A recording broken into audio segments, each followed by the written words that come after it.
Shalom, selamat pagi Bapak Ibu yang dikasihi Tuhan dimanapun berada saat ini. Kita percaya bahwa hari ini kita ada dalam keadaan yang sehat karena kasih dan pemeliharaan Tuhan. Bahkan kita bangun dengan penuh kekuatan baru menemui hari baru, hari karunia Tuhan.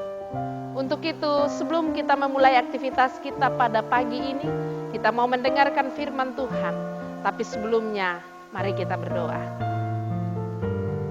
Tuhan yang kami sembah dan kami puji dalam kehidupan kami. Kami bersyukur bahwa pagi ini kami bangun dengan penuh kekuatan baru, menemui hari baru, hari karunia Tuhan.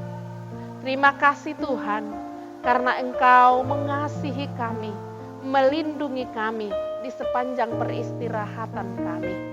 Tuhan, pada pagi ini, sebelum kami memulai aktivitas kami, mau mendengarkan firman Tuhan, menjadi pedoman dalam kehidupan kami. Mampukan kami memahami firman-Mu Tuhan, sehingga kami jadikan sebagai sulung dalam kehidupan kami. Dalam Kristus Yesus kami berdoa. Amin. Bagian bacaan Alkitab menjadi perenungan kita pada pagi hari ini terambil dari Roma. Roma pasal 11 ayat 36 sampai Roma pasal 12 ayat 2. Demikian. Sebab segala sesuatu adalah dari Dia, dan oleh Dia, dan kepada Dia. Bagi Dialah kemuliaan sampai selama-lamanya.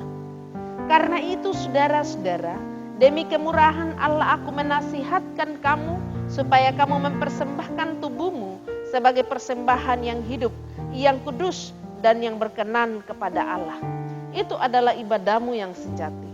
Janganlah kamu menjadi serupa dengan dunia ini, tetapi berubahlah oleh pembaharuan budimu, sehingga kamu dapat membedakan manakah kehendak Allah, apa yang baik, yang berkenan kepada Allah, dan yang sempurna. Yang disebut berbahagia adalah setiap orang yang masih punya kesempatan mendengarkan firman, lalu siap memberlakukan dalam setiap kehidupan kita.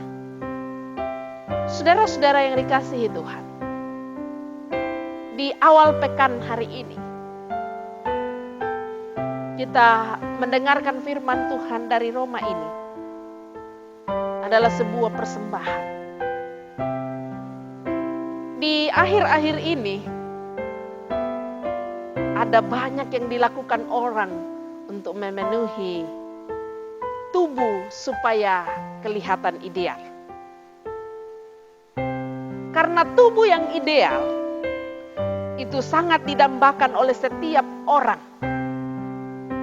Terlebih lagi kaum wanita. Banyak hal yang dilakukan untuk memperoleh tubuh yang ideal. Dengan cara berolahraga. Dan juga dengan cara diet. Bahkan ada yang sangat-sangat ekstrim. Misalnya, tidak lagi mencukupi 3 kali sehari untuk makan. Tetapi cukup 1 kali saja. Lalu kemudian kita makan buah selebihnya.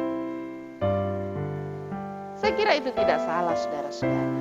Tetapi apa motivasi di balik itu?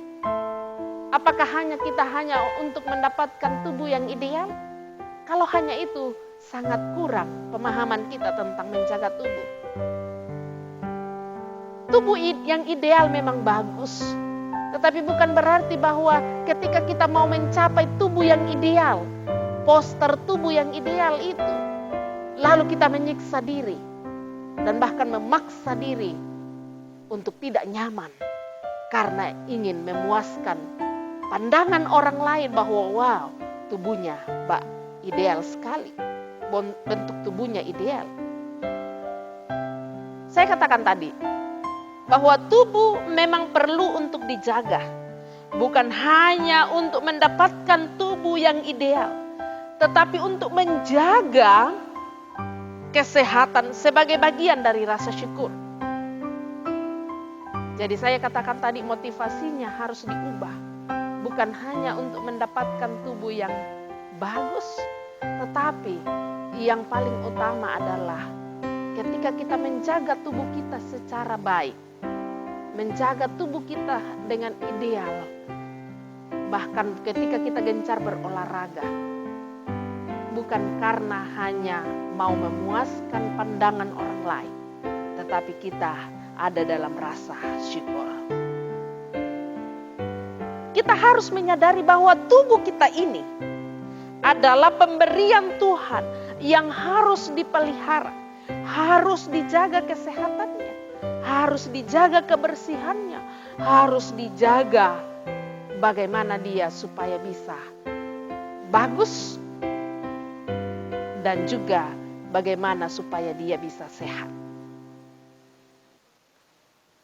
Di zaman sekarang, saudara-saudara, banyak orang sulit sekali untuk sehat.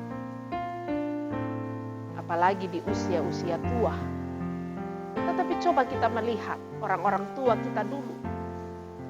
Mereka sudah tua tapi masih kuat bekerja. Masih kuat berjalan kaki. Karena sesungguhnya mereka menjaga pola hidup yang baik. Kalau kita bandingkan itu, saudara-saudara, memang ada perbedaan yang sungguh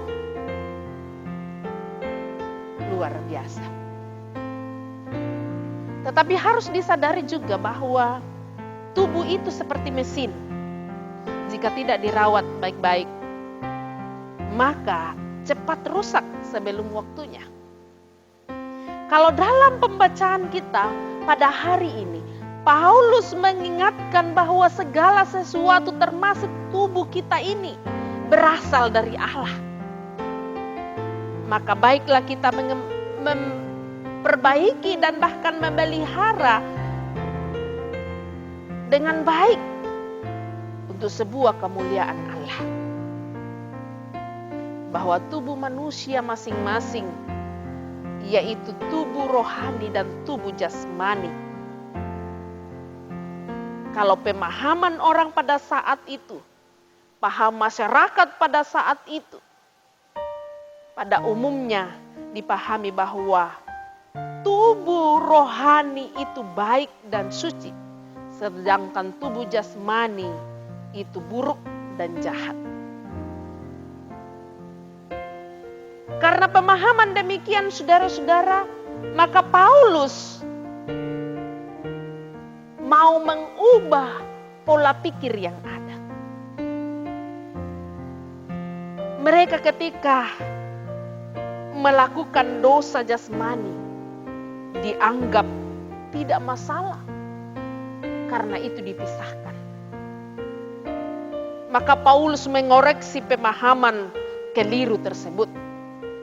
Bahwa tubuh jasmani itu juga berasal dari Allah. Tentu baik adanya. Karena segala sesuatu yang berasal dari Allah itu baik adanya. Jadi tubuh yang jasmani ini perlulah kita menjaganya sebaik-baiknya. Bahkan benar. Karena menjaga tubuh menjadikan sebuah persembahan yang hidup dan berkenan kepada Allah. Itu yang dikatakan dalam ayat pasal 12 pembacaan kita hari ini. Karena itu saudara-saudara, demi kemurahan Allah aku menasihatkan kamu supaya kamu mempersembahkan tubuhmu sebagai persembahan yang hidup dan yang berkenan kepada Allah. Itu adalah ibadahmu yang sejati. Untuk itu, ketika kita ada motivasi untuk menjaga tubuh kita, bukan hanya memuaskan hati kita saja, tetapi ada motivasi mau mengatakan bahwa hidup ini, tubuh ini adalah anugerah Tuhan, maka ia harus dijaga. Jagalah tubuhmu dengan baik, maka engkau akan sehat, sehat secara jasmani, sehat secara rohani. Terpuji Tuhan. Amin. Saudara-saudara, mari kita berdoa. Kami bersyukur Tuhan bahwa kami sampai pada hari ini. Di awal pekan minggu ini. Kami akan memulai seluruh kegiatan kami sepanjang minggu ini. Kami dasari dengan firman Tuhan. Untuk menjaga tubuh kami dengan baik. merawat tubuh kami dengan baik, dan mensyukurinya itu bahwa tubuh kami ini adalah milik Tuhan dan dianugerahkan oleh Tuhan kepada kami. Tuhan Allah Bapa dalam sorga, kami berdoa untuk jemaat-Mu di Jemaat Barabaraya, dan dimanapun saudara-saudara kami berada saat ini. Berkati masing-masing mereka dalam kehidupan keluarga mereka. Yang bergumul karena sakit, Tuhan lindungi. Yang bersuka cita karena ulang tahun, sempurnakan sukacita yang mereka rasakan. Tuhan Allah Bapa dalam sorga, dengarkan kami yang berdoa. Di dalam Kristus Yesus kami bersyukur. Amin.